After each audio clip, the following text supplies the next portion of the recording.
جنت کے اعمال کریں. کہیں ایسا نہ ہو کہ تم جہنم میں ہو اور ہم جنت میں چلے جائیں.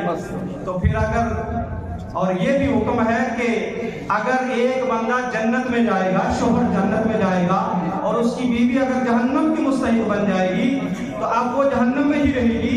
اس کے لیے اللہ پاک ایک نئی بیوی کو منتخب فرمائے گا وہ اس کے نکاح میں.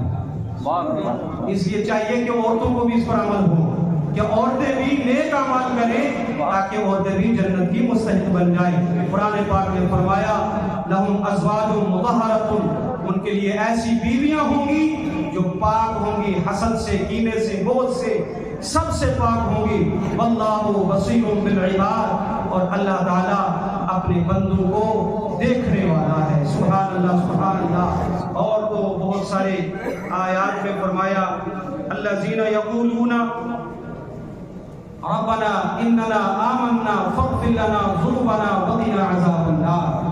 وہ لوگ جو کہتے ہیں اے اللہ ہم تیری ذات پر ایمان لائے, فاغفر لنا ذنوبنا, اے اللہ ہمارے گناہوں کو بخش دے, ہے نا, وقنا عذاب النار, اے اللہ ہمیں جہنم کے عذاب سے بچا.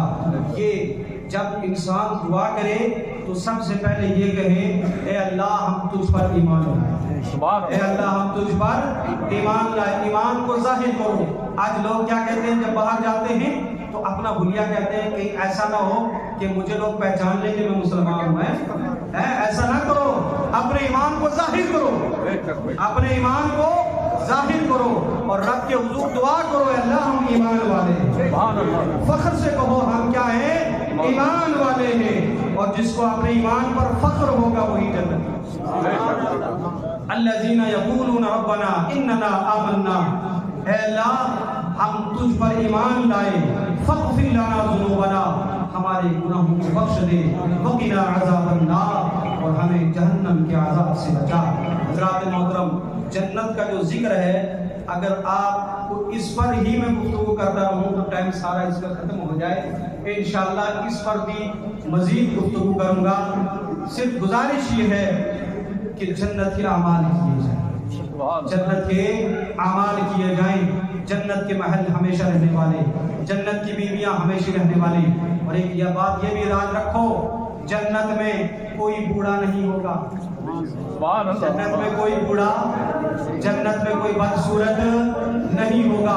ہر آدمی کو 40 سال کی عمر دی جائے گی اور 40 سال کا ہی رہے گا, نہ اس سے کم ہوگا نہ اس سے زیادہ ہوگا. سبحان اللہ سبحان اللہ.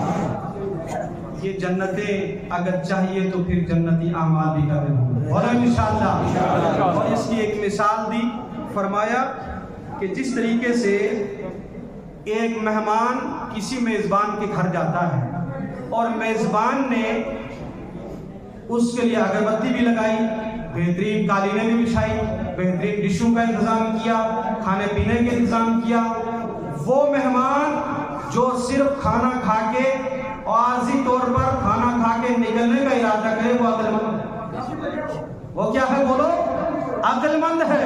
اور وہ مہمان جو کہے کہ یار جس جگہ اگربتی سلگ رہی ہے یہ اگربتی دان بھی لے کر جاؤں گا, یہ ڈشیں بڑی پیاری ہیں میں ڈشیں بھی لے کر کے جاؤں گا, دسترخوان بڑے پیارے ہیں میں یہ بھی لے کر کے جاؤں گا, یہ پلیٹیں بڑی پیاری ہیں, گلاس بڑے پیارے ہیں میں یہ بھی لے کر کے جاؤں گا. بتاؤ وہ مہمان بے وقوف ہوگا کہ نہیں؟ بے وقوف ہوگا.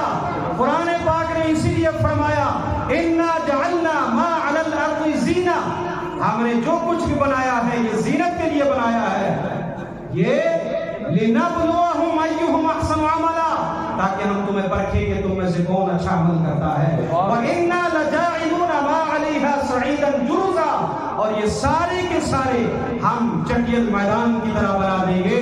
لوگوں دنیا میں اس طریقے سے رہو, یہ سارا فرش اللہ کا ہے, یہ سارے یہ جو اللہ کے انعام ہیں آپ کو, طرح طرح کے پھل مل رہے ہیں, طرح طرح کے کھانے مل رہے ہیں, یہ ساری ڈشیں اللہ کی ہیں. اس میں ہی مشغول مت ہو جاؤ کہ یہ پیسہ ہم ساتھ میں لے جائیں گے, سونا چاندی ہم ساتھ میں قبر میں لے کر کے جائیں گے, یا اولاد قبر میں ساتھ لے جائیں گے. فرمایا اس سے اتنا لو جتنا تم دنیا کی زندگی میں زندگی گزار سکتے ہو, بس اتنا ہی گزارو. اور یہ کہو یار ہم نے اتنا گزارنا, اتنا مجھے چاہیے کہ بس میں اپنی زندگی گزار سکوں اور زیادہ تر اپنا مال آگے کی طرف بھیجتے رہو، آگے کی طرف بھیجتے رہو۔ کیا حضرت عثمان غنی مالدار نہیں تھے؟ بہت مالدار تھے۔ آج بھی مدینہ شریف میں ان کا اکاؤنٹ چل رہا ہے، ان کا اکاؤنٹ چل رہا ہے، ان کے بعد سے مسلمانوں کو آمدنی ہو رہی ہے اور وہ آمدنی کا فائدہ مسلمانوں پر خرچ ہو رہا ہے، لیکن انہوں نے دنیا کو اس طریقے سے گزارا کہ دنیا میں رہے لیکن دنیا ان کے دل کے اندر نہیں آئی، وہ آخرت کی طرف بھیجتے رہے۔ آج بھی ان کا نام چل رہا ہے اور قیامت میں ان کی شان تو